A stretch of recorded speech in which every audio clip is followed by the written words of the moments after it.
अस्सलाम वालेकुम, बिस्मिल्लाहिर्रहमानिर्रहीम। हमारा जो नेक्स्ट टॉपिक है वो ग्रिड कंप्यूटिंग है। ग्रिड कंप्यूटिंग क्या होता है? ग्रिड में होता है कि हमारे पास जो नोड्स होते हैं वो जियोग्राफिकली डिस्ट्रीब्यूटेड होते हैं, लोकली डिस्ट्रीब्यूटेड नहीं होते। ठीक है, एक कंप्यूटर यहाँ तो दूसरा कहीं और होगा। और इसमें एक और बात आती है कि जो कंप्यूटिंग नोड्स होते हैं उनका ऑपरेटिंग सिस्टम सेम होना ज़रूरी नहीं, और उनकी बाकी जो खसूसियात हैं उनका सेम होना ज़रूरी नहीं, वो चेंज होती हैं। ठीक है, और इसलिए इसे कहा जाता है कि जो ग्रिड होता है ना इसके अंदर हेट्रोजीनियस कंप्यूटिंग एलिमेंट्स होते हैं। Heterogeneous computing elements. अब ग्रिड के बारे में मैं एक बड़े मजे की बात बताने लगी हूँ, आप लोगों ने गौर से सुननी है। जो ग्रिड होते हैं ना, ग्रिड, इनके अंदर ना कोई मास्टर नोड नहीं होता। ठीक है, ग्रिड के अंदर कोई मास्टर नोड नहीं होता। ग्रिड के अंदर जब भी जब भी एक ग्रिड बनाया जाता है ना, उस ग्रिड के अंदर हर कंप्यूटर के अंदर एक सॉफ्टवेयर जो होता है उसे डाला जाता है। ठीक है, अब वो सॉफ्टवेयर इस ग्रिड में मौजूद हर कंप्यूटर के अंदर होता है। वो सॉफ्टवेयर क्या करता है? वो सॉफ्टवेयर यूज़र की तरफ से आने वाले टास्क को सब डिवाइड करता है। ठीक है, और उस टास्क को तमाम नोड्स के अंदर डिवाइड कर देता है कि कंप्यूटर 1 ने ये टास्क करना है, कंप्यूटर 2 ने ये टास्क करना है। ठीक है, मैं दोबारा रिपीट करती हूँ। ग्रिड में हर कंप्यूटर के अंदर एक सॉफ्टवेयर जो है ना वो डाला जाता है। वो सॉफ्टवेयर क्या करता है? यूज़र की तरफ से आने वाले टास्क को सब डिवाइड करता है और उस टास्क को तमाम कंप्यूटिंग एलिमेंट्स के दरमियान डिवाइड कर देता है। ये जितनों की ज़रूरत होती है उतने कंप्यूटिंग एलिमेंट्स के दरमियान डिवाइड कर देता है। ठीक है, अब आप लोगों के माइंड में एक बात आएगी कि सॉफ्टवेयर तो डिफरेंट डिफरेंट मशीन के अंदर है। वो सॉफ्टवेयर है एक ही, उस सॉफ्टवेयर को हर मशीन के अंदर जो है ना वो डाला गया है। वो सॉफ्टवेयर इसीलिए टास्क को लेता है, और चूंकि वो हर मशीन के अंदर है तो वो हर मशीन को सब टास्क असाइन करता है। फिर क्या होता है, और ये जो सॉफ्टवेयर होता है ना, ये जब सब टास्क एग्जीक्यूट हो रहा होता है तो उस दौरान कंप्यूटर्स को आपस में इंटरेक्ट करने की भी इजाज़त देता है। ठीक है, उनकी हेल्प करता है, ये टास्क में कोऑर्डिनेशन लेके आता है।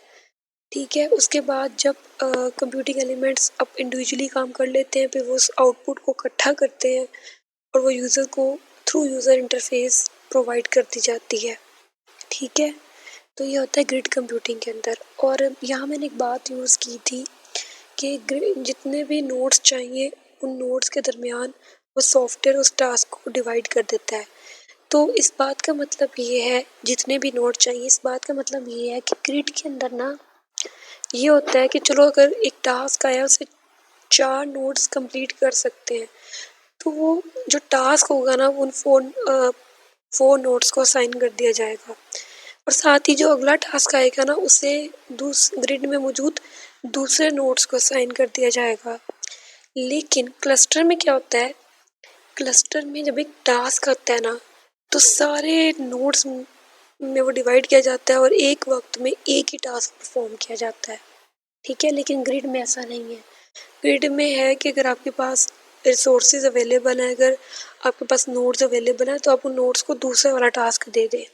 ठीक है, एक वक्त में यानी कई टास्क परफॉर्म होते हैं ग्रिड के अंदर, लेकिन क्लस्टर के अंदर एक वक्त में एक ही टास्क परफॉर्म होता है।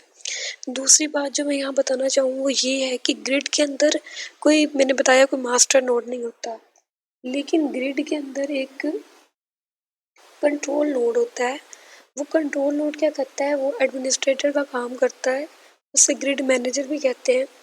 वो बस ये करता है कि मतलब हमारे पास कितने रिसोर्सेज हैं उन सब का हिसाब वगैरह रखता है। ठीक है, और पूरा जो ग्रिड का नेटवर्क है ना उसे एडमिनिस्ट करता है, एडमिनिस्ट्रेटर का काम करता है वो। ठीक है, तो ये है इसका काम। लेकिन ये जो कंट्रोल नोड है या ये जिसे मैं कह रही हूँ कि ग्रिड मैनेजर है, ये बिल्कुल भी टास्क को डिवाइड नहीं करता। ठीक है, इसलिए कहा जाता है कि जो ग्रिड है ना ये डिसेंट्रलाइज्ड अप्रोच है इसकी, लेकिन जो क्लस्टर है इसकी सेंट्रलाइज्ड अप्रोच है। इसके अंदर सॉफ्टवेयर टास्क को डिवाइड करता है, इसके अंदर एक मास्टर नोड जो होता है वो टास्क को डिवाइड करता है, इसलिए से सेंट्रलाइज अप्रोच कहते हैं। ये डिसेंट्रलाइज अप्रोच है इसमें, ठीक है। और जो दूसरी बात यहाँ बताना चाहूँगी, इसमें वही लिखा हुआ जो मैंने बताया है कि हार्डवेयर, ऑपरेटिंग सिस्टम, नेटवर्क सब चेंज होता है। दूसरी बात यहाँ पर ये बताई गई है कि देखिए हमारे पास ग्रिड के अंदर जो हमारे कंप्यूटर है वो जो है ना वो जियोग्राफिकली डिस्ट्रीब्यूटेड है, लेकिन चूँकि इसमें भी डिस्ट्रीब्यूशन ट्रांसपेरेंसी है, एक यूज़र इंटरफेस बनाया जाता है ग्रिड का, वो जो हमारे हम यूज़र जो होते हैं उस यूज़र इंटरफेस के साथ इंटरेक्ट करते हैं, ठीक है। जहाँ मैंने पहले बताया हम जो यूज़र्स हैं ना वो यूज़र इंटरफेस के साथ इंटरेक्ट करते हैं, तो यूज़र को लगता है कि ये ग्रिड जो है ना ये एक सुपर कंप्यूटर है जो मेरी सारी प्रॉब्लम्स को सोल्व करे, लेकिन पीछे क्या होते हैं, पीछे जियोग्राफिकली डिस्ट्रीब्यूटेड नोड्स होते हैं जो पैरेलली एक टास्क को परफॉर्म कर रहे होते हैं। तो इसलिए यहाँ पे वर्चुअल का वर्ड यूज़ किया गया है कि वर्चुअली एक सुपर कंप्यूटर बना दिया जाता है इन जियोग्राफिकली डिस्ट्रीब्यूटेड कंप्यूटर्स के ऊपर। एक सुपर कंप्यूटर बना दिया जाता है का मतलब है कि यूज़र समझता है कि एक सुपर कंप्यूटर है, ये एक ही कंप्यूटर है। तो यूज़र की समझने को हम जो है ना वो ये कह रहे हैं कि एक वर्चुअल सुपर कंप्यूटर बना दिया है तमाम जियोग्राफिकली डिस्ट्रीब्यूटेड कंप्यूटर्स के ऊपर। दूसरी बात यहाँ पे वही लिखी हुई है, इसमें कौन कौन सी चीज़ें जो होती हैं वो होती हैं। नेक्स्ट जो है वो इसका आर्किटेक्चर है, लेकिन इसके आर्किटेक्चर को हम नेक्स्ट वीडियो में देखेंगे। होप सो आप लोगों को समझ आ गया होगा। कोई इशू हो तो मुझे आपने कमेंट में बताना है, और अगर आपको मेरी वीडियो पसंद आए तो आपने इसे लाइक करना है और मेरे चैनल को सब्सक्राइब करना है। डिस्क्रिप्शन में मैंने क्लाउड और ग्रिड के दरमियान का डिफरेंस है और क्लस्टर और ग्रिड के दरमियान का डिफरेंस है, इसके लिए कुछ वेबसाइट्स का लिंक दिया, वो भी हमें चेकआउट करनी है ताकि आपको कंप्लीट समझ आ जाए। अल्लाह हाफिज़।